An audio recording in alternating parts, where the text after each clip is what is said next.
I mean, it might literally just be because it's actually really quite close, and I don't know what the minimum focal range on a webcam is, but you would think it would be quite small. Like a desk's width away is like that.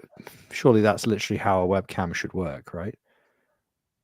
You'd thought that's what it was designed for.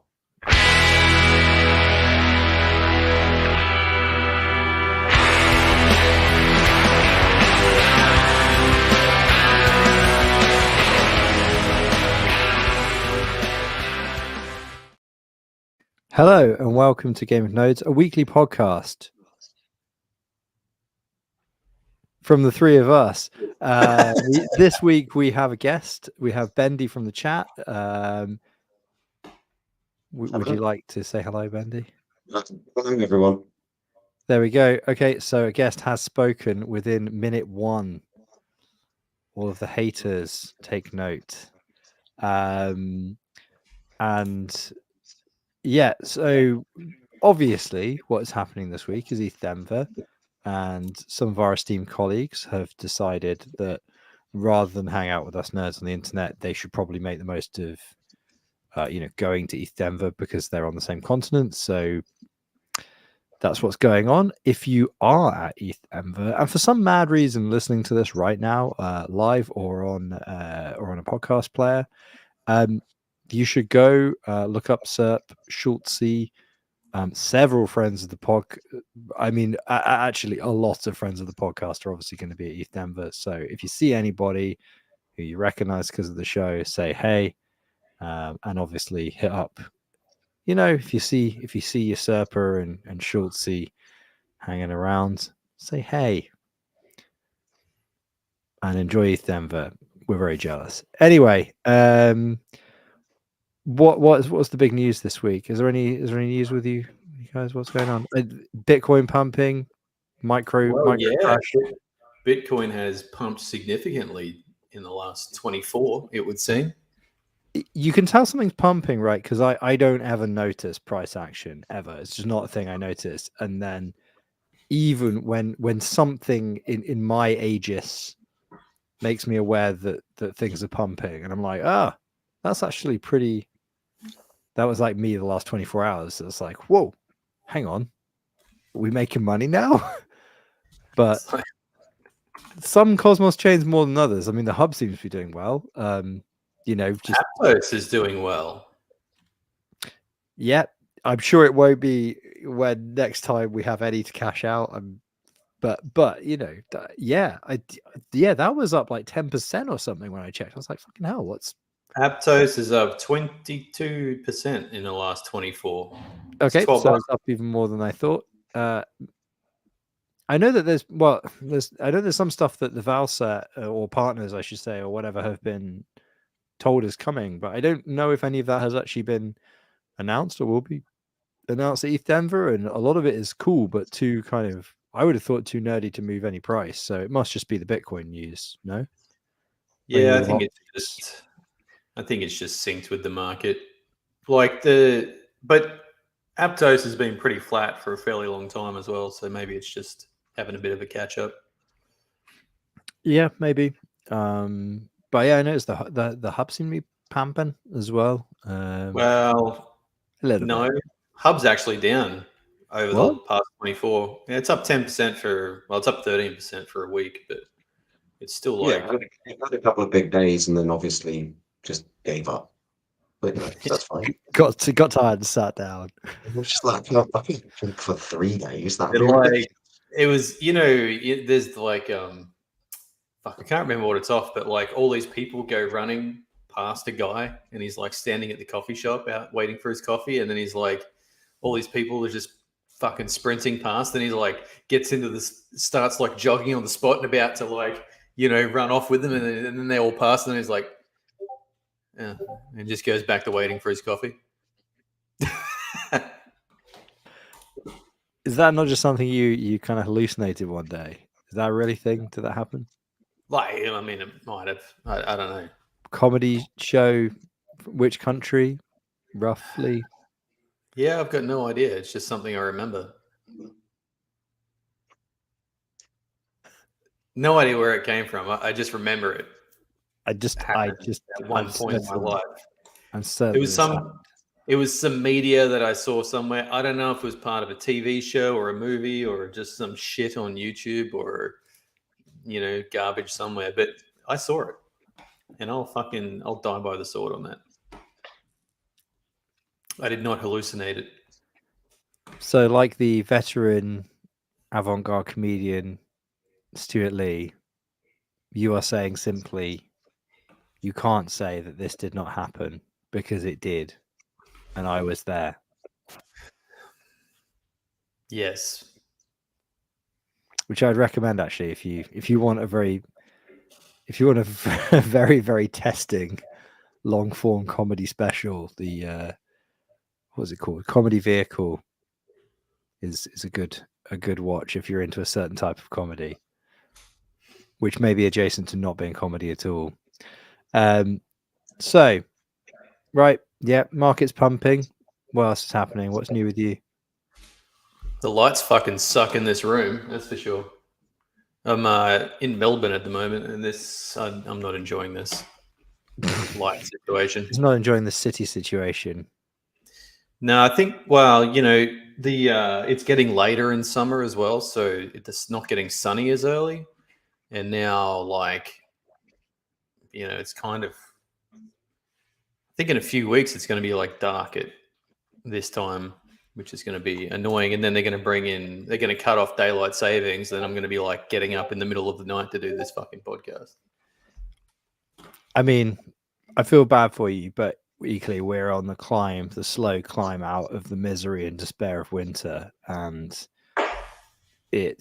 we're just, I think maybe in the first week or so when you're definitely not going to work in the dark and then coming home in the dark. And you're like, maybe there is hope.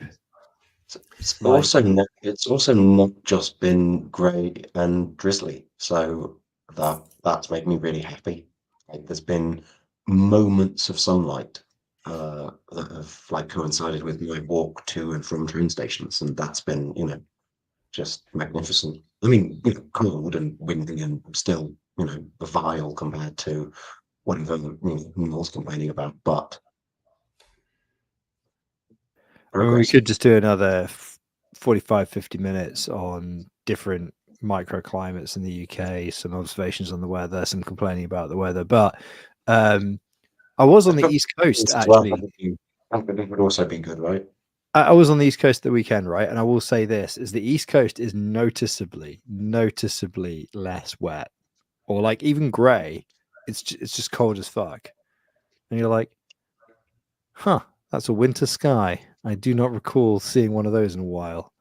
It's all the rain falls, and by the time it gets to the east, it's all gone.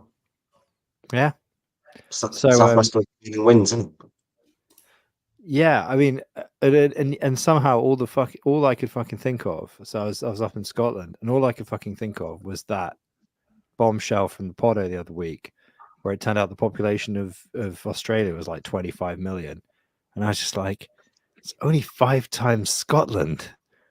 And I just, when you have almost like an intrusive thought that you're walking down the street and then you just remember that the population of Australia is only 5 times Scotland, and Scotland's got quite a small population. And I just, for whatever reason, I kept just thinking about that fact. I mean, I had other things to do. I'd be trying to change a baby or something and on a train or in the back of a cafe or something. I'd be like, God damn, only 5 times Scotland, huh? Only 5 times Scotland, ain't that a thing? Just over and over. I don't know why it was, but it was really on my mind this weekend. Maybe there's some reason. Maybe if you can work out why it's only almost exactly 5 times the population, you can figure out where the Holy Grail is or something. It's like an Indiana Jones riddle. Probably not. I mean, it's a pretty strange thing to that you have occupying your mind. Yeah, I mean, it's entirely possible that this is just a sign of some kind of advanced nervous breakdown. But that's been in the post for some time now. Years. Have you actually been sleeping? Then maybe some sleep might, maybe it's just you're not getting enough sleep, and therefore you're just stuck on one thought. Yeah, possibly. Well, I've noticed actually as you get towards like the end of year one of Wee Nipper, you start getting sleep again, like semi consistently, and you go a bit crazy. Like it's like everything catches up with you, and you start just like tuning out. Like you'll be talking to somebody, and you'll realize like about 4 seconds ago that you made like a massive faux pas, and it's like then you go like, oh god, like 3 months ago I wouldn't have even noticed that, and you're like, oh my god, I must have been awful the last 6 months, and then you realize that you're thinking all these thoughts, and you've just stopped talking in this conversation and stopped responding, and you're like, well, I've compounded a faux pas with staring absentmindedly into space. Fuck. And you're in work, and it's literally like having your trousers down, and that was like there was like a good patch of that just before Christmas where I was just like, why the fuck am I even here? I've just become completely incoherent. My boss has just returned to work after having as part of a year off for maternity leave. And I handed her the card of the person who'd been doing her maternity leave cover. So, like, can you just send me your name here? And she immediately failed to actually write her name. She just wrote something, like wrote some letters from her name, and then was like, "This is just going to happen a lot. Like while I get used to being like a professional person again." So, and that was one where I just thought, "Oh, I remember that like a long time ago now from with my kids." But you you remain kind of exhausted anyway. Might change a bit. My youngest is not 8, so I've got. So yeah, maybe once she's also at secondary school, then they'll be kind of very consistent, kind of like, oh, I'm not completely shattered all the time. Get some time to myself. I think when they've all left home, right? Isn't that when you get, or when they're all? I guess yeah, when they're all teenagers, right? And they hate your guts. Yeah. Well, I think there's an element of alleged self-sufficiency that is meant to be happening, and therefore I, in theory, do have more time. But really, I've just clawed time back by doing less crypto. So, less crypto, more That listening really to music. makes you consider your life choices, huh?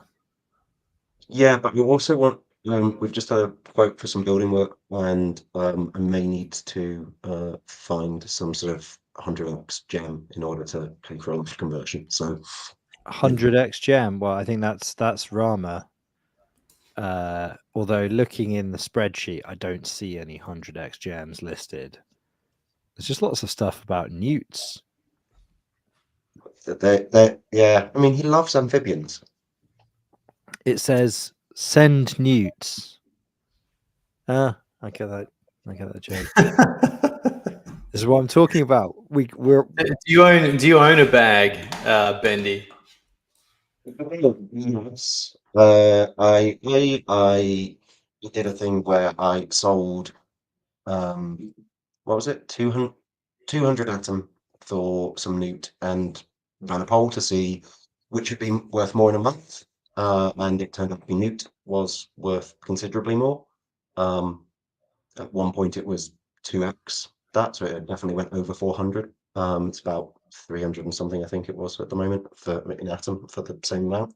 But the majority of my newt holdings actually come from Rama, who just gave me some, and I then have shared it with some other my kind of semi crypto friends, and I've just shared it with them, and I'm like, if this ever goes to being worth a lot of money, you can have it, but in the meantime, I'm not giving it you because you'll just dump it. So I don't trust them. In fact, Rama also tried to airdrop me newt. You should have accepted the newt. No, I did not accept. what the is the newt. newt? It's a coin. It's just a meme coin. Just a meme coin, right? Good. It's just a meme coin. It's the mascot of Neutron and has its own Telegram trading bot. Has its own If what? there's a Telegram trading bot called Isaac, because he's called Isaac Neutron. I did see something about that. To be fair, was that? It's really cool. Although it's probably Rama tweeting about it now. I think about it. I mean, or if you follow any of the Skip guys, it'd be him as well, because I think it's one of the guy Jacob at Skip, I think, built him. Yeah, okay. No, it would be one of the skip guys that I saw. So okay, so that's I'm sure, like, and this is the other thing, right? Presumably every week, I think if we went back, we'd find that every week for the last few weeks, I probably asked what Newt is. That's because we are not as well rested as we like to pretend we are, fellas. Hey, I'd say this is more like cultural advice. Just buy some meat. It's good fun. cultural advice, not financial advice. Very important It's to. cultural. There's good culture, and you can send newts to people. Yes. So is there a big Newt after party at ETH Denver that people should check out if they're there? I don't know. I assume there would be. I mean, I imagine that, you know, all the meat holders that are there, I'm sure will coordinate themselves and gather around to talk about how it's ultrasound salamander money. Gather around a burning trash can to warm themselves. Deal with the altitude sickness and all of that, right? Yeah. There's some pretty Bendy, big mountains near Denver. It would be really nice. Like, oh, the Yeah. altitude there is fucked. Yeah. Everyone spends the whole fucking time wishing they weren't there and partying. I know. I mean, I've been to Denver before. It's cool. I just mean Nice. that, like, Cool. It's fucked. I mean, maybe people should just be in better shape. But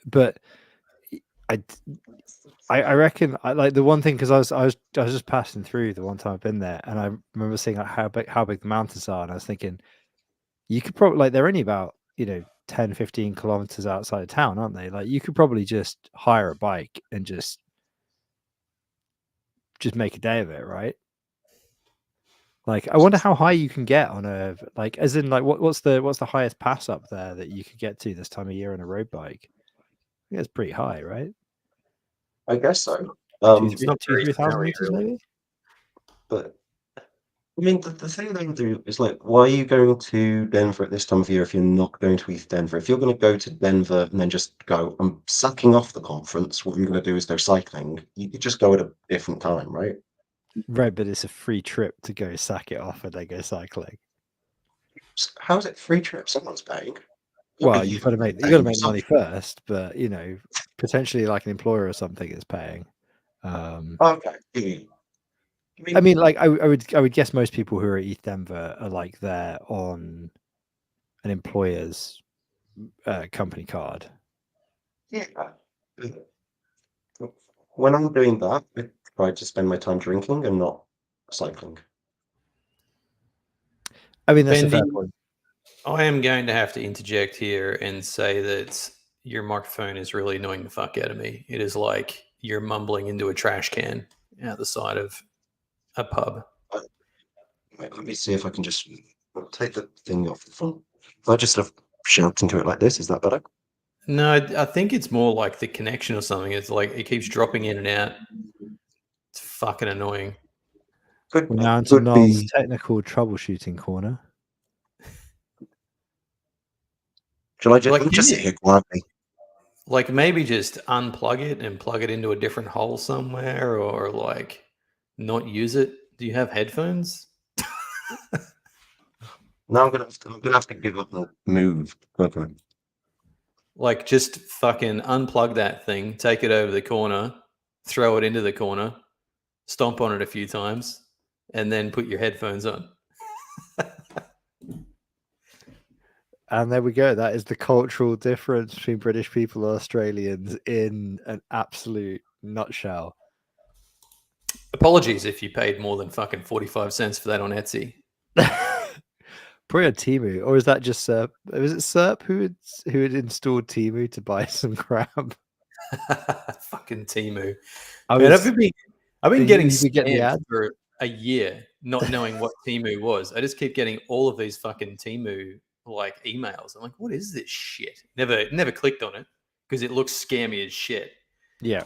And then what did Usurper buy, like some used condoms or something from there? Fuck those. But yeah, no, I read an article about the economics of it because, of course, I'm a fucking loser. The economics of Temu. Was this academic research or? No. It was like the FT or something. It was like an interest piece. So like, like moderately well researched or whatever. But like, I was on a train. I had time to kill. I'd forgotten my book. And it's like their entire game plan is like a turbocharged. It's like the shitcoin. It's like the shitcoin version of a strategy, right? There's like the Amazon strategy, which is you sell stuff at a loss until you get market share, and then you just go, oh, we're jacking up the price. And then there's their plan, which just you, as I understand it, you basically say this is the price floor, and the sellers have to make it happen, and they don't even make any money, and the platform loses money, and the buyers are buying crap they don't need, and it's usually of a really poor quality. So basically everybody loses. Like it's like a fascinating, like the economics of the situation are mad, because it's like the invisible hand is going like, hey, you said you wanted 55 rabbit shaped condoms, we'll make that happen. By the way, they've all got holes in them, and then the seller doesn't make any money either, and like everybody loses. Like it's just the maddest like microeconomy. The entire when I search Temu, top results include: is Temu legit? Is Temu legit? What is Temu? Yeah. Inside Australia's fastest growing online marketplace, Temu. That sounds Chinese like ultra cheap online shopping model losing steam. Yeah, well, there you go. There you go. In fact, you didn't probably hear it here first, but yeah, Temu sucks. Anyway, oh yeah, Temu. It sucks. Temu, so that's Game of Nodes. Well, we have we have all those brands that are lining up to try and get endorsements from Game of Nodes, and we have the sticker that says Game of Nodes approved, don't we? Like the stamp, and we have the Game of Nodes shitcoin stamp, and as seen on Gone. Yeah, we're going to apply the Game of Nodes shitcoin stamp to Temu. Shitcoin confirmed. Yeah. What? Yeah. So, Bendy, have you managed to resolve your issues, bud? Well, I don't know if I said anything. I think my issue is actually a Wi-Fi issue rather than Yeah, I think you might be right. Like, can you tether to your phone or something? Do you have like phone towers over there? Or? Yeah. The thing is that I don't understand how the video could be good, because the video is the thing that takes the actual bandwidth, and then the audio. Yeah, the video is quite crisp. It's only when you talk everything goes to shit. Also, I like how you've given up having a stand for your microphone now. That you're now just leaning back, reclining. I'm at the secondary location. I'm not set up here at all. I've lost my tripod. I have to tape my fucking phone to my monitor. I'm holding my microphone. I hate the fucking light in this room. It's like really making me angry. And taking it out on Bendy and his shitty microphone. Well, actually, as it turns out, he's probably just stomped on the microphone in the corner when he turned off his camera in anger. And it turns out the microphone was fine. Probably just fine. See, the problem was you called Null's tech support. It was a lot of confidence, but what did he call Null's what? Null's tech support. Oh no, you don't. Oof. You don't call Null's tech support. Hey, did you manage to solve that problem that you were having with that server where you're having to drive back and forth over and over? Speaking of tech support. Yes and no. I have more of a supplier problem than a fucking server problem. They keep sending me used disks with pending fucking smart failures on them, so that's been irritating. And have you been buying them? You've been buying them used? New. I've been buying them new. They've been coming used. So what, from a legit vendor? Well, obviously that we've been buying these discs off Temu. I buy my servers from this place, and they're really good. They thought they had a batch of opened but new drives that a customer had bought, thinking that they could use SAS drives, but only had SATA interface. Anyway, the smart data kind of says that they've been sitting there spinning for 6 months and all have failures in there. I can't remember exactly what smart failure it is, but it's like, the warning comes up, impending doom. And like, they sent me a replacement for the one that was, used. And then that one was used also and had the same smart failure on it. They're all from the same box on Temu or whatever, aren't they? So that's But the brand new ones the new in packet ones were fine. They work great.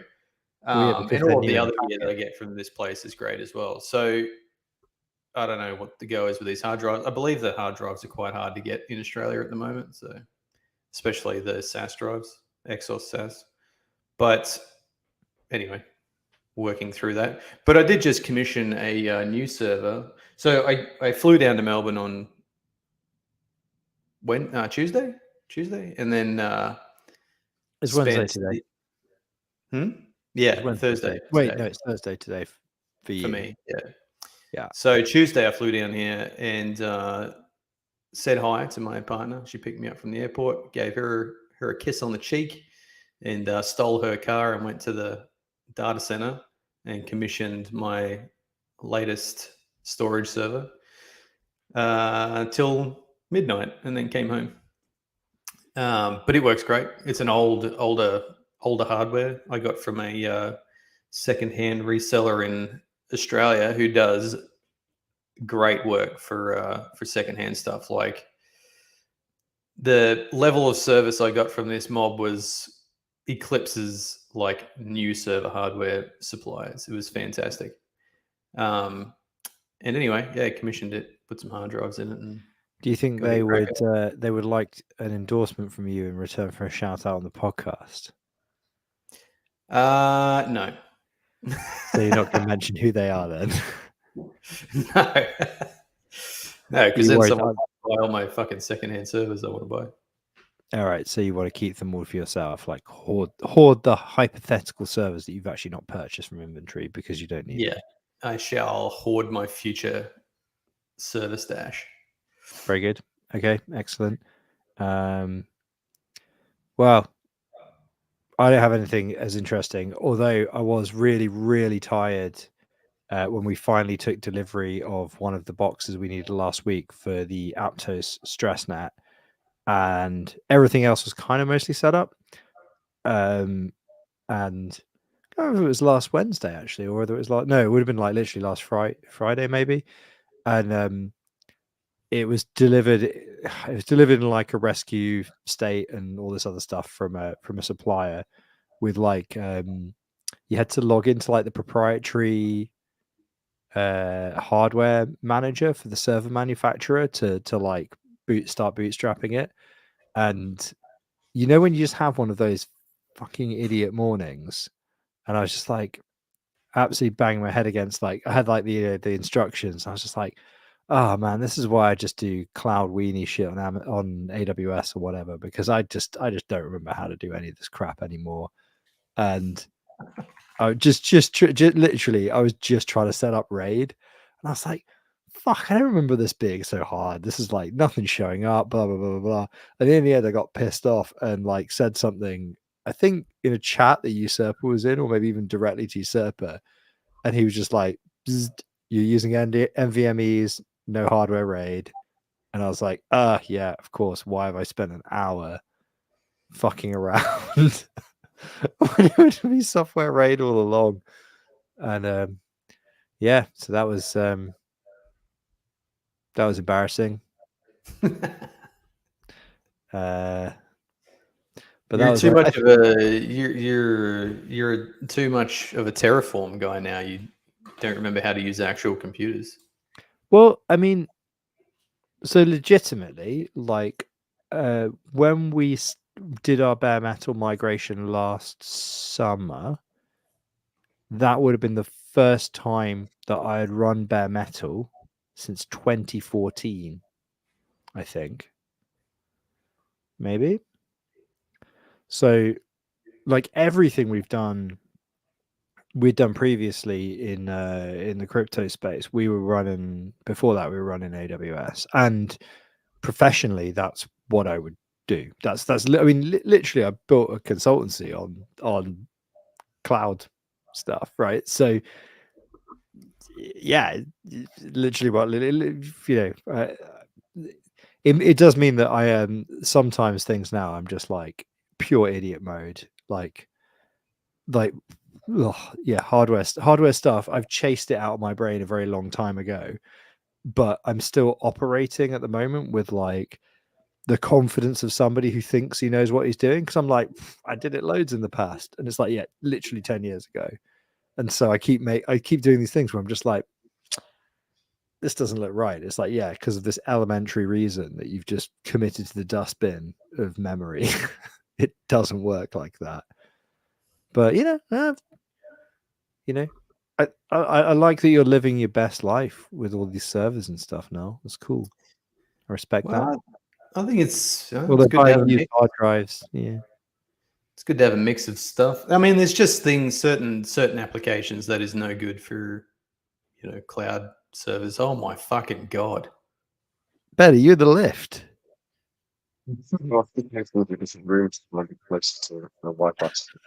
Oh man, get your fucking microphone back. That's horrible. Are you on your phone? No, it's just the lighting here. I'm see if I find a shoot. But yeah. He's just walking around his palace. For those of you who are listening back on podcast players later, Ben's sort of doxing his palatial residence. It's like Saddam Hussein's palace. I'm half expecting to see like a statue of himself in the background at some point. Everything's become like a washed out yellowy green. Somehow the audio has gotten worse. I mean, if you didn't look good, Bendy, I'd fucking just probably delete you off this call. Is it? That's a very strange comment, Dal. He's a handsome looking dude. Damn handsome. I'd can you right now. I mean, he's a handsome looking dude. It's like people probably hung around just to look at him. You reckon it's juicing our viewer numbers? Yeah. If he weren't here, it would definitely only be 2. Hey, the frequent viewers of the podcast will notice that the number of amplifiers behind me has only been increasing. Yeah. Why? Has Marshall not been collecting their boxes again? No, thankfully they did. It was Fender, but yes, they did. They did collect all their boxes. But no, these are all owned by me in this instance. I was actually looking at them before the podcast started in the self view and thinking it's a lot of amps for a man that no longer gigs. Maybe I do need to do something about that.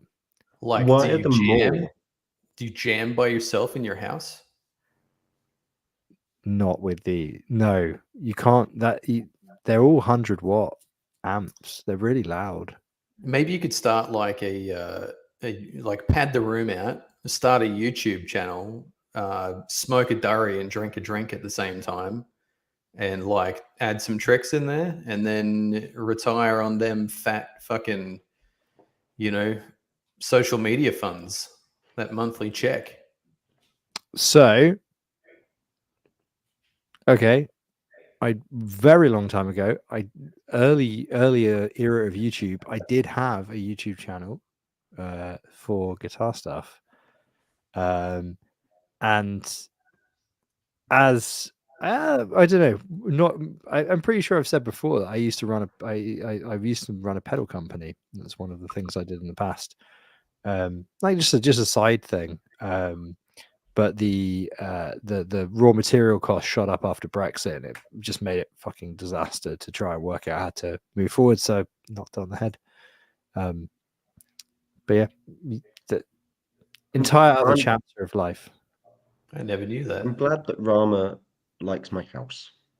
I'm taking it as a compliment because Rama had has an piped absolutely up terrible in the call. chat. Why does Bendy look like he has your classic English idiot in his 1960s house? What look like he is? Is your house post-war, Ben? No, it's pre-war. Shows what Rama knows. So yeah. Yeah. He It's couldn't not be, post-war. more wrong. He's just wrong on the specifics of the era of manufacture of the house. I mean, but it's good that he's hazarded a guess after having a little look at a couple of rooms in my house. I think I feel like it's the classic decor that you've got sort of sitting around like that bathroom tile in your lounge room. Well, I'm not in my lounge. I mean, this is the kitchen. He's in the bathroom now. He took the. We saw the elevator when the thing. Bendy's never going to come on again. He's like, fuck these guys. Ben was in the elevator, and then he picked himself up, came out of the elevator. He's in the basement. This is the playroom / cinema, isn't it? I'm just wondering whether I should go into another room and show you another different bit of my house. There's just a pallet of dollars and gold bars or something in the other corner of the room. Gold plated. The atom accelerator money did have to go somewhere, right? Yeah, exactly. It looks kind of like an ironic English hotel. You mean like Fawlty Towers? Yeah, just like that. Yeah. Oh man, I tell you what, I used to live by the sea in Cornwall, and every house that wasn't like recently renovated had either A, been a guest house until recently, or B, looked like a guest house. And it was like, I feel like I remember like every friend's house, I was quite small, going to theirs after school. And then literally every single family was doing the same thing, which was they bought a house that used to be a guest house, and they were having to strip the walls of the same fucking wallpaper. My parents, when I was about like 9, 10, we moved house, and it was kind of sort of seasidey little town, and we'd probably been in the house about a month, and just randomly some people rang the doorbell and went, "Can we stay here?" And my dad just was like, "No." And then they were like, "It looks like a guest house." And it turned out that it was listed as a B&B somewhere. And I would say over the next 3 years, a series of like people came to the door asking to stay. We would then discover where they had found us and remove the listing from that place, because there wasn't like an individual place to remove it from. So it was like, oh, it's on, we got it from here, or the library had it, or there's a little note on a board somewhere. And like literally, I think it took 3 years to. Do you have a neighbor that didn't like you very much? Because this seems like a long payoff. My neighbor was in fact James Bond's grandmother.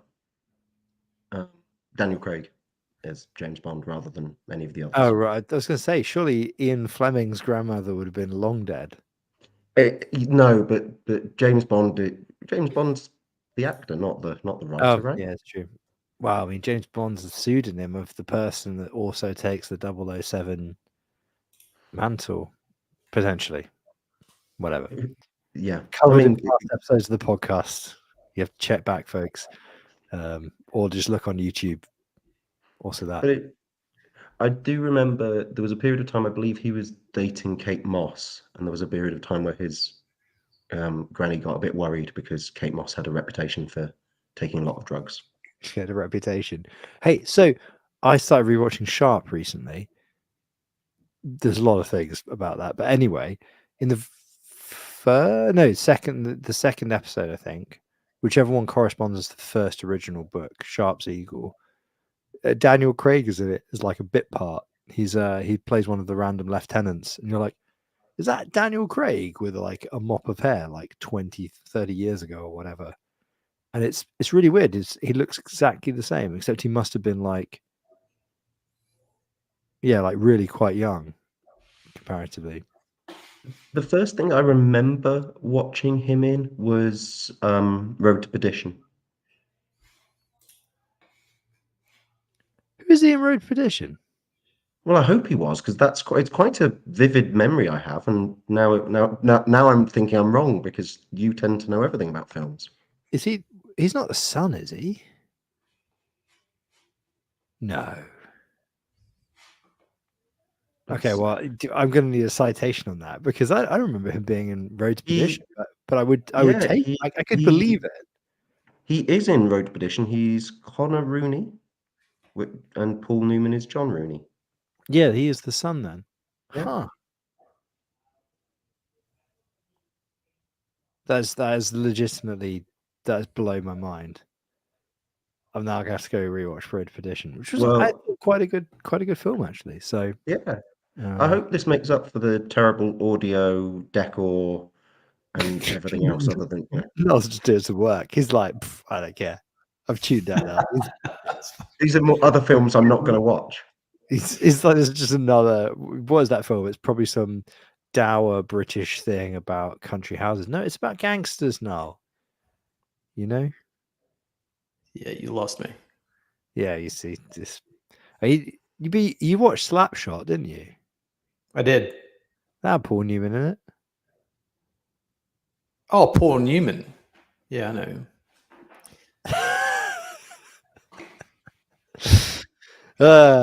Okay, so there's like I was looking at some RPC stats and saw some spikes and some bad return codes, so I was just fixing them.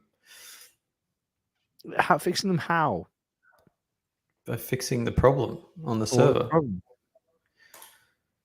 Well, like, you know, if you're returning a 404, you've probably got a fucking problem. So go have a look at it. But no, this was just What was the problem? this one was not so much a problem. It was 429, but it was just someone trying to spam my server. I was just making sure that they weren't hitting endpoints which are detrimental to performance. So checking some logs. So you were doing busy work. Gotcha. Okay, cool. Excellent. Yeah. I feel like this is like that scene in The Social Networks. Like, do I have your full attention, Mr. Null? Do you feel like I deserve your full attention? You've been partially engaging my attention for the last 20 minutes. Okay, well let's just let you know we've got to get our money's worth out of Rama's news items. So verbatim. Speaking of which, I actually went to go and raise the payment item for Rama today, and it turns out that we can't pay him again. I don't know what it is with DAO, but it keeps seeming to tell us that we're broke. So there's obviously a problem with that platform. We have dollary dues, unless we've been rugged. By whom? Indeed, that's the question. Well, no, How many of you need to like vote to take money out? All of us, or four, three, no, three or four. 3 or 4. 3 or 4 more. Would either one of you have accidentally voted and the other lads are just having a good time at ETH Denver on the DAO's money? On the $300. I mean, They fired road bikes. They're up in the mountains. I think from memory that's like one night out in Denver, for 4 people. So I think it's like, I don't know if it's their RPCs that they're using for Osmo or whatever, but Osmosis seems to shit the bed. I need to go get a charger because my phone is dying miserably. The absolute state of this. So I'm gonna go to Rama's next news item. How about that Bitcoin price? Those boomers sure do have a lot of money to invest. Now, how do we get them to buy our bags and not fucking sailors? Well, they can't buy his bags. He's never selling. Yeah, well, also, I'm assuming that Newt is not part of a ETF that is listed by whoever is currently issued. Do you know what? It shows just how BlackRock, Fidelity, BlackRock, guys. yeah. Now, basically, as far as I understand, they put their application for the Newt ETF in. So it's just a matter of time, to be honest. As far as I understand, it's just a race between that and the ETH one as to which comes first. Yeah. So I think the one thing I do know a little bit about is some of the stuff in the UK with the on-chain tokenization, which is like tokenization of funds themselves, like buying a tokenized fund with, say, USDC, and that is interesting because I guess it just shows the amount of USDC rattling around, I suppose, which is relevant to Noble, sort of, right? Which is that, like, if these big financial fintech companies, whatever, are seeing enough USDC rattling around where they're looking at people, presumably institutional investors, saying, look, we happen to know that they've got X amount of USDC rattling around in an account, in a wallet. And we'd rather sell them something to do with that money while they're not employing it elsewhere. I mean, we all know that there's a lot of money rattling around in various corners, but I think that's an interesting road to adoption in that sense, to be like, maybe there's some, maybe the actual sell is slightly different from what I've understood it to be, but if you've got USDC lying around not doing anything, then you're essentially selling somebody a savings account, but as a tokenized fund. And it's just like another interesting example where you're just like, well, okay, I guess if they're not being used for payments, then whatever, man. But I guess the one bit that is true is like the stable coins kind of driving the adoption, which and you know what? I think that is actually a really good story for Cosmos. I mean, within the limited context of Cosmos and UK and fund tokenization, but the fact that Neutron exists in space where, so Noble. Sorry, No? yeah, Noble, but you know what I mean? Like, there's a native plus, all the bridged versions in the Cosmos, but crucially, like, we live in a world here where there's a reasonable level of technical sophistication is just a given, because, like, we are actually all quite early now. Whether or not Cosmos is technology that's going to do the distance or not, don't know. My suspicion is probably still early on that as well, and something else will come along that's better thought out. IBC, great, love it, love that approach. But anyway, not financial advice. But the one thing that is really interesting, obviously, is that if you look at what institutions and the kind of innovators in that space in TradFi are doing, they're still on ETH. And when you look at that and you go, okay, they're on ETH and they're innovating on top of USDC. None of these things are surprising, right? Big caveat there. I sound surprised. No, I'm obviously not. But selling the idea that they could find a couple of Go developers by, grabbing those guys off of any one of the big tech companies that have a base in the south of England, right? And saying, hey, can you slap on a shirt and tie and come to London every day if we double your salary, is probably an easier ask than, hey, can I find a bunch of smart contract engineers that are actually not going to cock it up to do the same thing? Like, there's got to be more Go engineers in London than they have smart contract engineers. And in exchange for that, if you built a Cosmos app chain rather than, much as I prefer like the Cosmwasm story than the app chain story, like, it's the app chain story is to my mind superior to the story of just a bunch of smart contracts running on Ethereum. So I don't know, like, I think that would be quite bullish for Cosmos if anybody was there to be like, hey, have you considered like not using Ethereum but using USDC elsewhere?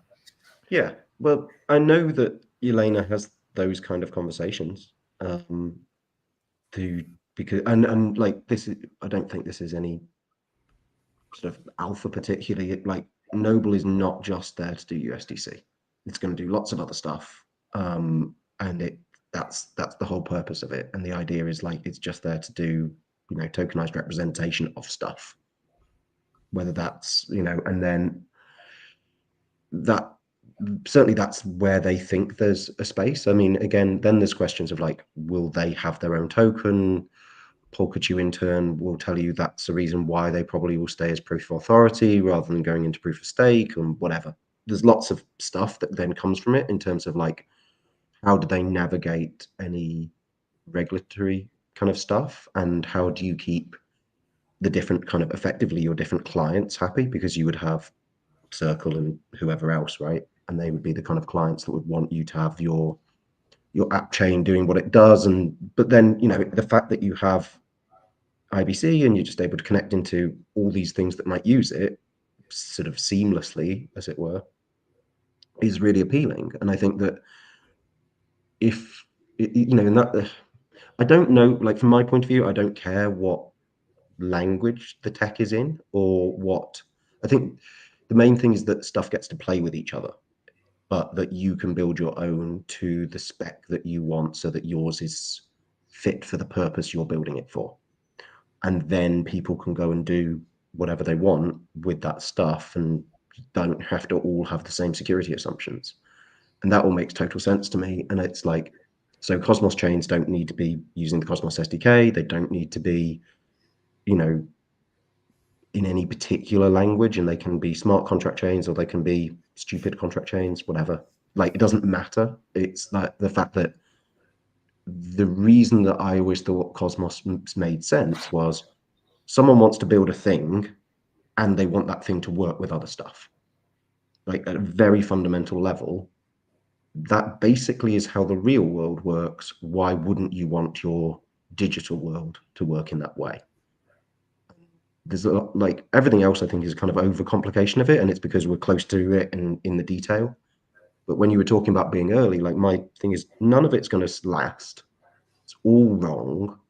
It's all going to fail, but some of it's going to leave the footprints behind that lead to the stuff that does. And I was, in typical fashion, I was shitting on Juno about, you know, it's pointless, just turn it off. But DAO is probably worth the entirety of the Juno experiment because it moved things forwards. It is orders of magnitude better than the governance module. Whether DAO is the final form or not is almost irrelevant because it's the best form that we currently have. And I think that that's hard as an investment thesis because you've just got to accept that most stuff isn't going to work and you just have to cash out at the right kind of moments. But in terms of where the tech's going, I think it's right. Well, it's back to the idea that what's happening here is crowdfunding of software when it's speculation, right? Because if you work for startups majority of your career, like, I know what that model looks like, you know, even within the 90% of failures and yada yada yada. And the way this works is not that, and people kidding themselves, you know, and that includes validators too. We're the biggest degenerates of all. We've said it before. But to your point, I think, having reflected over on it recently, I think you said it on a different pod. I think one of the ones where we were out, you said that piece about DAO before, and I was thinking, yeah, you know what? I think you're right, and I think you actually might be even more right than you realize. I would go as far as say, I think the entire of the Cosmos experiment is nearly worth it for DAO alone. And that's for like one or two interesting reasons, which I don't think. So there's the obvious reasons, right? And you've also talked about those on a different episode of this podcast. But I think there's like one for me, which is like, you know, I've spent, so at the moment I'm writing sort of a continuation thesis. It's like the beginning of what will be my PhD thesis, right? So it's kind of the intro paper, if you like. It's a position paper, but it's a very chunky position paper. It's like a fucking capybara, right? They asked me for a guinea pig. That would be a position paper, and it's instead become this big chonking rodent. But the thing that has really kind of come out of doing really specific research, privacy, obviously, and identity are the two things that I'm interested in and always have been. Like research into that, and also just like the talking to computer scientists, to talking to people who work in fintech, to talking to people who are interested in all the various things that I'm interested in at the moment, which, you know, CBDCs and fund tokenization and blah, blah, blah. There's a lot of people who are very interested in zero knowledge at the moment. Go figure, right? just as I'm putting together a position paper that's going, okay, all of these different forms of chain state denote identity. That may be problematic. You go and present that to computer scientists, and they go, yeah, duh, but none of us thought to write, or at least none of the people in my research group thought to write that paper yet, exactly. So yeah, go ahead, write it. And then you go and talk to people who work in fintech, and they're like, yeah, that is a concern, but nobody's been attacked yet, have they? And you're like, yeah, kind of. And they're like, ooh, that's an even bigger concern. That, yeah, then it's a good thing we're investing in these other things. But so anyway, back to the point of this, like the whole point is that the dominant paradigm for Cosmos, right, is anything that ships out of the box with the SDK. Those design decisions are very, very rarely questioned by teams.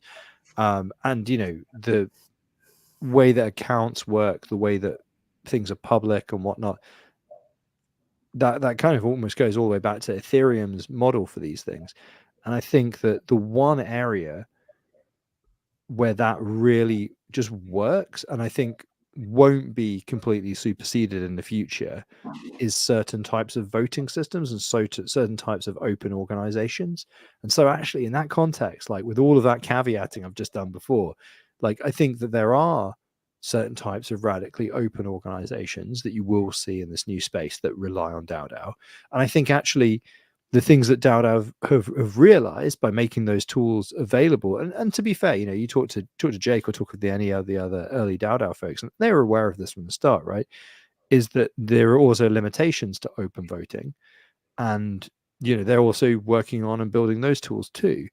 So, but I think by the time you're done with those two things, you're actually going to have like a legitimately plausible toolkit for like organizing open and private and the semi-open and semi-private parts of an organization that exists in this kind of multilateral space. And literally, I don't know, all the other stuff in Cosmos, so many of the other use cases are actually orthogonal or even like antipathic or whatever to openness, like as in they shouldn't be public, like or being public is actually potentially a risk of user harm. And I think like the problem is I think we all get, especially as builders, we all get very wrapped up with this idea, and we're like, oh yeah, it's great, like if you have all this stuff open, you can do X, Y, Z, and blah blah blah. And I think a lot of that's really come out in the wash in this grand experiment in the last couple of years, and be like, okay, no, actually, it just has to be so much more fine-grained than that. But what I think is great about DAO is its core use case is relatively well fitted to the open paradigm, and they're building the tools for the non-open paradigm. And because the way it's kind of not at the core chain level, and it doesn't, the one bit of it, I guess, which is going to be tricky is the accounts, right? It's the money, because you can make as much of it as you want anonymous, but the voting, whatever. But the money also has to be anonymous too, or at least where it is at rest needs to be anonymous to anybody who's not the correct person to see that, if you know what I mean. Like it can be open, but how open you are and to whom is like really important.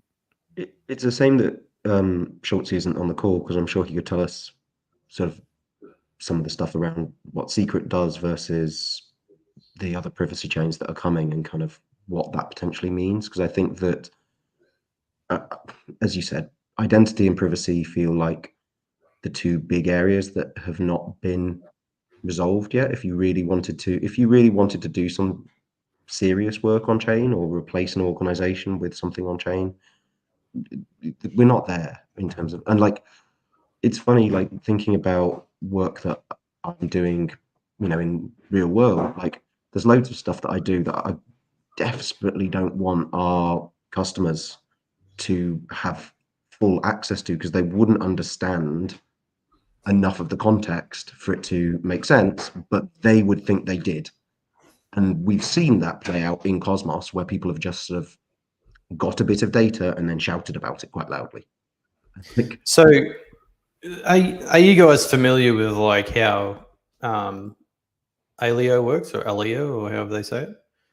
Where you've got, so they have like I've been fishing around there in the last couple of weeks, and they have basically viewer keys. So, it's not all completely open. You have your private key where you can do your make your transactions, and then there's like not really a public key where you can just like view stuff for an address, but then there's like a viewer key, so you can like give another key to people who need access to be able to see. Say you might give it to your accountant, or I don't know, someone who is in business with you and needs to be able to view the accounts, like the admin for the business or whatever. It might be like you can give the specific key to people to be able to view transactions and stuff on the account. So it is public, but it's also like semi-private, if you know what I mean. Like it's in the public ledger, but you can't just go and view it. So I think that's solves a lot of problems. That makes sense. But if your viewer key gets owned, well, I'm sure because it's not, a viewer key would probably be something which you would be able to cycle. I haven't looked into it that. Yeah. Can you key rotate? That would be. Yeah, like if you can rekey it for the public key, or you can raise multiple public keys and give them like an API key, like that's kind of what you want, right? Yeah. Yeah, and being able to make them time bound or whatever, because it's like, oh yeah, we're working with you for the next 3 months, so therefore you could be able to do this, but after that it shouldn't work.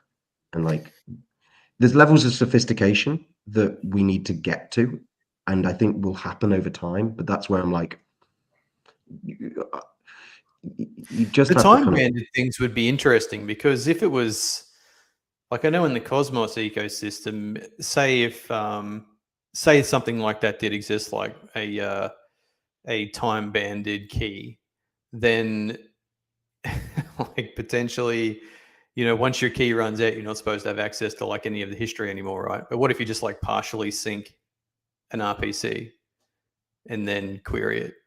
So you would have like the most up-to-date information the RPC has up to the block until where you have synced it, and then you could still use your key for the historical data anyway. But that's not dissimilar from if I give a load of information to a company and we're working with them up until a certain point, they have that information.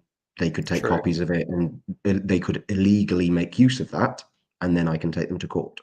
And I think that's where I'm just like, some of these things already have. There was the outrage about the Willy Wonka thing in Glasgow, where and like there was a ridiculous tweet that I saw where someone was like, "This is why AI is so dangerous, because they were just able to produce these marketing materials and misled everyone. And it's really terrible."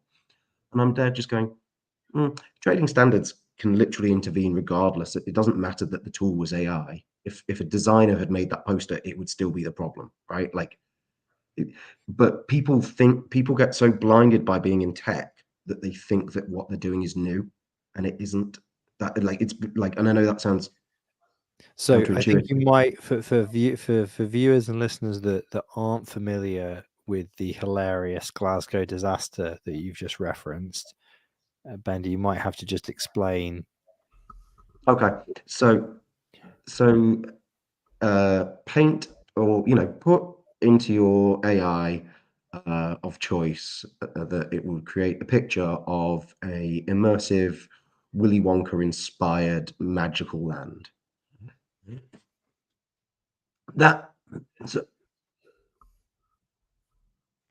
Sorry, just dying. Don't worry about me. Bendy's just partially fucking dying off microphone. Don't worry about it. It's fine. It's all fine. But then what you do is you go to an industrialist. You pay 35 English pounds, or Scottish pounds actually, and then you go to an industrial estate in Glasgow, and you walk in, and there are some plastic props and a small bouncy castle, and some stuff has been stuck to the walls with staples. That is what happened. And then there was, effectively, being in Glasgow, a riot as angry mums with kids kicked off. My favorite bit about the story, by the way, I hadn't actually even realized until later that there was even any AI involved, to give it a newspaper hook. Like, is this AI gone mad? It's like you say, no, it's somebody having a laugh gone mad.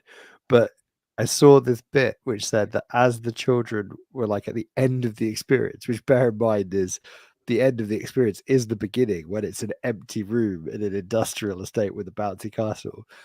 They were given, I think it was like a couple of sweets and a watered down glass of juice by somebody dressed as an elf, but the elf costumes hadn't come through or something. So they were Yeah, just the Oompa Loompa wasn't even an Oompa Loompa, that's it, right? Oompa Loompa. The person was dressed as an elf because they couldn't get an Oompa Loompa outfit.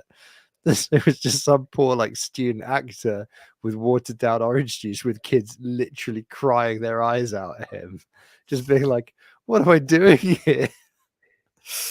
Oh, it's Um, fucking hilarious. I mean, yeah, I've worked on events that there was an event that I worked on where trading standards did get involved because of the advertising of it. Oh, was it that Christmas Land one? It was not the Christmas Land. No. It was someone was trying to put on a tribute to the Greatest Show, and there were rights issues, and there were all sorts of things, and anyway, it was one of those where, as the marketing person, I'm going, there are red flags here. There are red flags. Like seriously, this is, and the company's just steaming ahead, and you're going, well, I'm pretty sure we're probably breaking the law. Anyway, everyone got their money back. No harm, no foul, right? But but it could have easily been in a newspaper, to be honest, because people just left and children cried. Oh, there's something just I know it's like you shouldn't laugh. You shouldn't. It's like the tombstoning, isn't it? Somebody tweeted at me, "You shouldn't laugh." About whichever what was last few episodes we were talking about tombstoning, and apparently I was just like, yeah, no, you shouldn't laugh about this stuff, shouldn't laugh. And they apparently immediately laughed, and somebody like tweeted at me like, you shouldn't laugh, brackets open, chuckles audibly. I was like, yeah, okay, fair enough. Shouldn't laugh, but the children crying bit is just there's every year there's something in the paper, isn't there, about like a winter wonderland or something that sounds great, and then the last line of the article is always just like crying children, blah blah blah, and you're just like, it's fun while it's not you. There was a Why are the children always crying?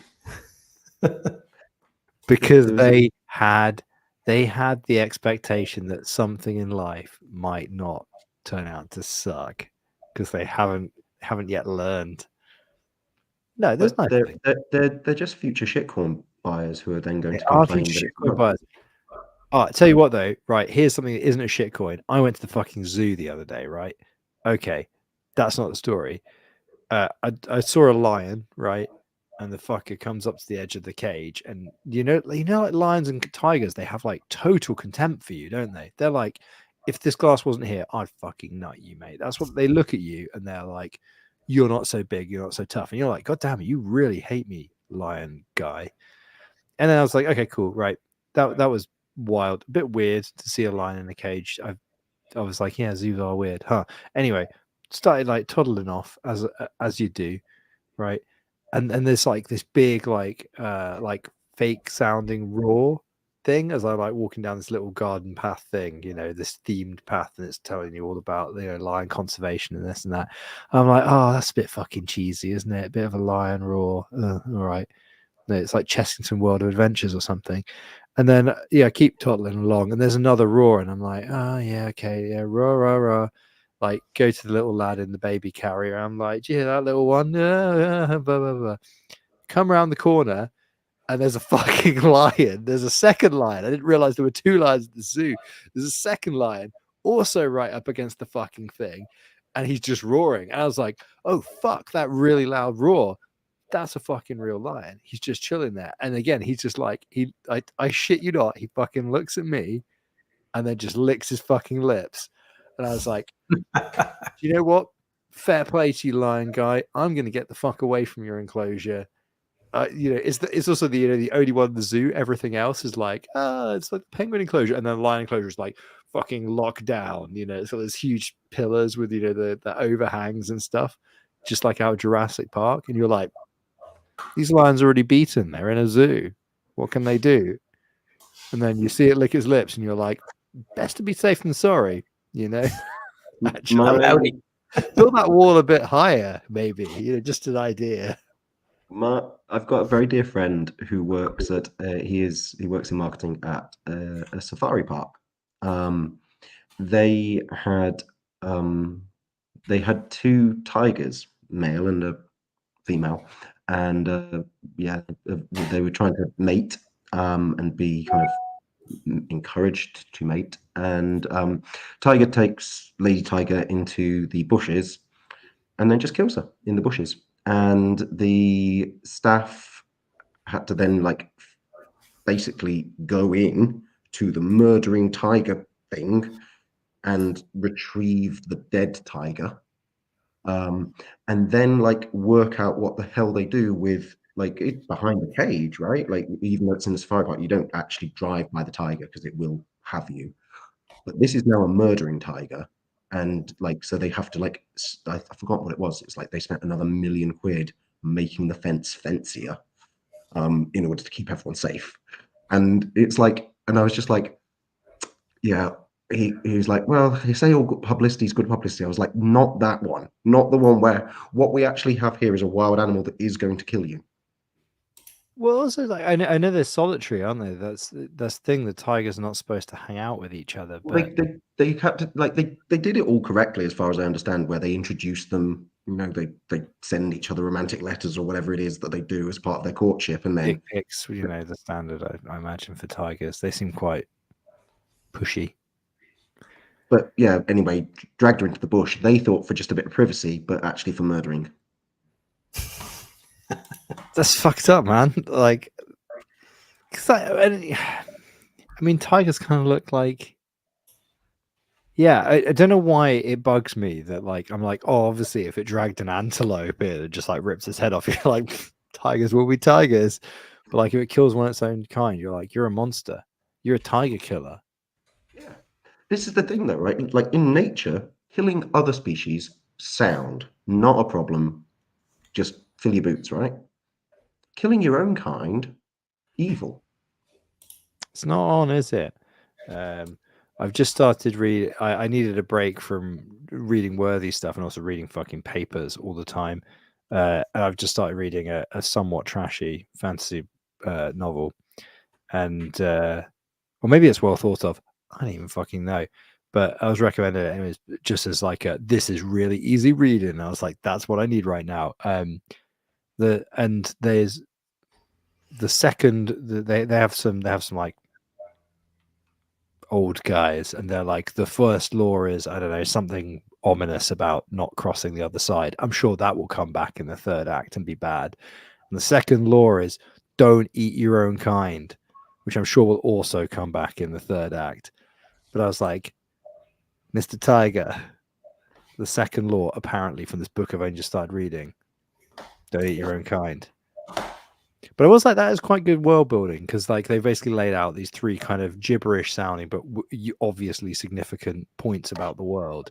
And even to a reader on very early in the book who's not very invested, you're like, I viscerally don't agree with eating your own kind. And you've just told me a story about a tiger, and I'm like, couldn't agree more. It's good world building. It fit well into this whatever it is book. Yeah. That's the kind of classic Game of Nodes tangent, actually, that one. Well, there's also the horrible morality decision of what do you do with the tiger? What do you do with the murder tiger? Right? Well, either you mark him as murder tiger, right, and you put a wrestling belt around him that says murderer, killer. Missed it straight away. It's killer, obviously. Or you go sometimes bad things happen to good people. He's under a lot of pressure, a lot of stress. I've had a very violent upbringing. Sometimes people just repeat what they're seeing, what they grew up with, what they used to. And that, with careful reform and reflection, we can reintegrate him into zoo society. Well, it's because it is do you monetize him? or do you know, he's already kind of imprisoned, right? Like that was his day to day. Like there's not a lot you can do. I mean, when you put it like that, actually, the morality of it is someone by the by. It's like the poor fucker's already in prison. What do you do? Well, I have the feeling that whatever I do, I'm going to continue selling tickets to his suffering. So, you know, that's kind of the baseline decision already sort of made. From there, And like the argument is that they do a bit of breeding to help endangered species, but what that actually ends up doing is leading to some of the species dying. So probably can't do that bit. I just find the whole thing's quite funny. Shouldn't yeah, laugh. it's quite funny. Do you know what else is funny about zoos from this week? So I was in Scotland, obviously, so I was at Edinburgh Zoo. They had two pandas, right, for 10 years, 15 years. And they were given by China, I think, on the understanding that because they have like a good research links with universities and blah blah blah, that they will be able to get these pandas to mate, and they did not successfully mate. And then so they got to the end of the agreement period, and they just took the pandas back. They went back to China, and so there's this huge panda enclosure. There's just got nothing in it. Sounds like my preferred kind. I hate pandas. I think pandas deserve to be extinct. It's probably my hottest take. That is a red hot take. Pandas deserve to be extinct. They're a charismatic megafauna. Ben, what's your beef with the pandas? They don't want to mate. They like literally they don't want to. They have no instinct to keep their species going, and we're trying to step in to help them. But also, they are Maybe they black read and about white. global warming. Maybe they're just bummed out, man. I mean, maybe, but they also are meant to be carnivores. They literally have the teeth for it, but instead they eat bamboo. There's loads of bamboo in the world. They only eat two because they're fussy fuckers. They're also black and white, which is their idea of camouflage, but they live in the jungle, which is primarily green. They also, when they need the toilet, do a fucking headstand and it all falls on themselves. And the reason they do the headstand is so that they can mark the tree, and it's a sign of being the alpha, how high up you can mark the tree. The problem with that is because you don't want the other pandas to come near you, right? But the problem with that is pandas' faces are near the fucking floor. So they don't actually make any. None of it makes sense, and they just Do they deserve actually do? No, that doesn't sound real. I'm yes, gonna. they There's do no way they do their poos baby standing on their head face. up against the tree. I see Noel's expression. He's like, "Hang on a minute. Do pandas piss on their own face? I want to see a picture of this." Genuinely, I only see pandas climbing trees very badly. I don't. Oh no, this one's doing a handstand. Oh yeah, yep. Okay, no, legit. Well, Fuck, they were dumb. they are pretty dumb. I mean, so your argument is essentially like the Children of Men, Alfonso Cuarón. You know, the absence of rearing of offspring is a kind of metaphorical sign of the absence of hope, the absence of belief in the future. For that, they should be punished for their own hopelessness. No. I think we could just leave them to their own devices, and they would exterminate themselves. I think, like with most species, they're fucked because of us. Pandas are the opposite, and we where can't they go back and literally change the try to episode exterminate title to themselves, "Fuck and we the keep Pandas." them going. Here's an interesting title for a blog post. Pandas use scent trees to network like Facebook, study reveals. There's definitely two titles there, aren't there? There's the one that the person originally wrote, and then there's the bit that their editor told them to jam on the end. Like Facebook. I have often thought that being on Facebook was like doing a shit onto your own face while doing a handstand. I mean, that checks out. I found out the other day that something I need to there's a group I need to join in order to get some information on something that's happening, and the only place it exists, like it's fucking 2007, is in a Facebook group, and I long ago deleted my account, so I'm gonna have to literally. This is like I deleted my Twitter account, and then when I got into crypto, I had to get a Twitter account again, so I had to create a burner one, and then that became actually important to our work, and then I end up having to be on Twitter again, the one thing I didn't want. It's exactly the same thing. You can't escape. It's almost like these networks of social connections are really hard. They start as a network and they become a web that, like that awful film that's just come out that everybody's rubbishing, including the people in it. Madame Web. You join a network and it becomes Madame Web. It's a shit show. Huh. Are you still looking at pictures of pandas pissing themselves now? No, I was just reading Rama's comment here. It says, I'd mark the trees so high, especially after a good Indian curry. I could have done some tree marking myself the other night. Homemade. If you are having a very explosive bowel movement after curry, might I suggest that you find a better restaurant, because probably there's either an excess of oil or an excess of fennel in the cooking, which is Or not enough Aviva. or well, actually, so the other problem could be that there's quite a bit of chili in there, and you might actually be either allergic or intolerant to it, which is why your body's trying to get rid of it. In which case, you know, that would be really bad for you, because chili's great, but you know, I can't help you there. I'm not a dietitian. No, it would be So, like getting off gastroenterologist. the curry subject, which you seem to be like about to die on a sword next to. So, looking forward for the next few weeks, we are going to have Zion on here, bit of alpha. The guys are going to come on and chat with us, probably sit in the corner quietly while we talk about shitting ourselves with curry. But I do actually find Zion quite interesting. Burnt Zion, I believe it's called. So it's a count abstraction. I'm struggling with the name here. Like Zion Zion as in Zion. okay, so Yeah. literally as in Zion. So Yeah. will the people be Zionists? Why do No. they pick that name? Do they I really don't like? know. Do they How the really fuck- like the Matrix, and they're just completely unaware of any of the other implications of the word? Perhaps, I don't know. But Do they really like Snoop Dogg, and they just did a very, very, very, very shallow investigation of what Rastafarianism is and went, that word will do? They could have been inspired by the Bob Marley film. so despite the Is that name, out yet? Or has that just come out? look, you will have plenty of time to ask them when they come on the 13th.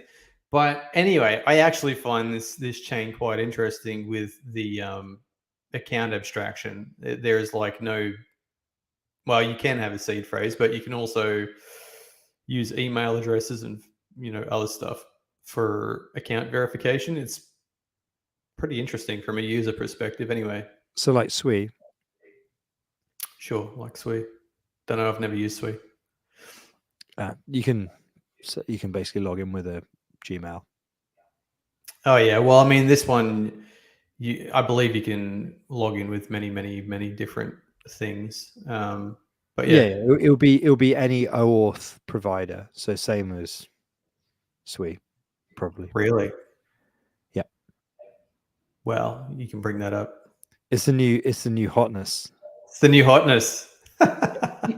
Well, so I've never had like I this, said, like right? my knowledge is like super. That like the one thing that pricks up my ear is anything to do with privacy and identity, and then I'm in.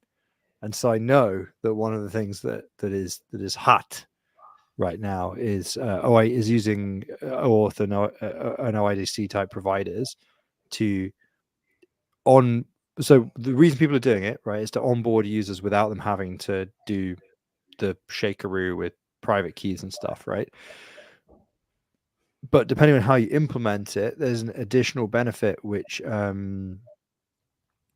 almost unintentional, actually, which is that you can break the link between identity and wallet, because you don't, if you implement it in a particular way, you don't actually have to reveal that you are, you don't ever have to put on chain anywhere that you are that particular identity.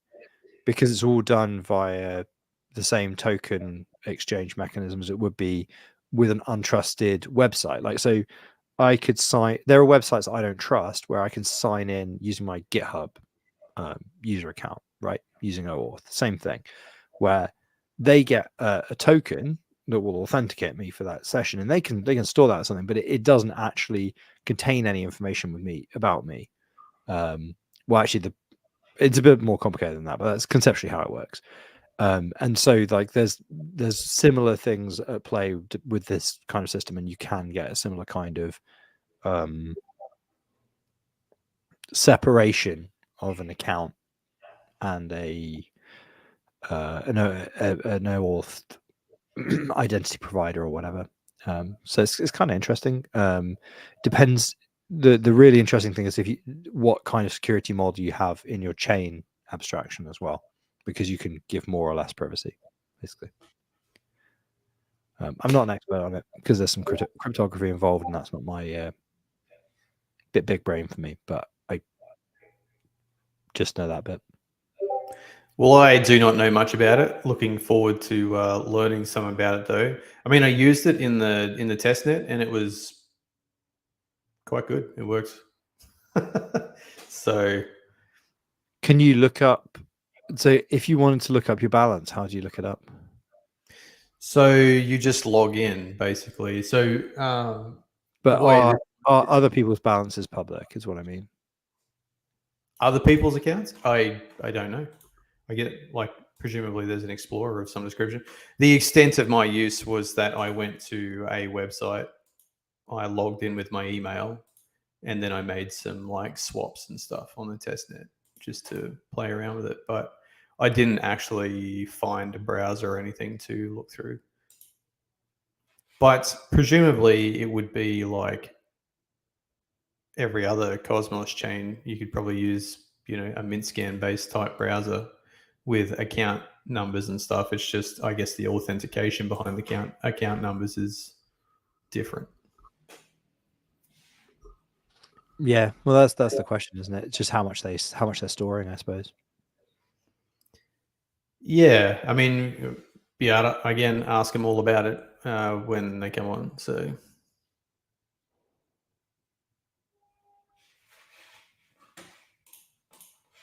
okay, I will do.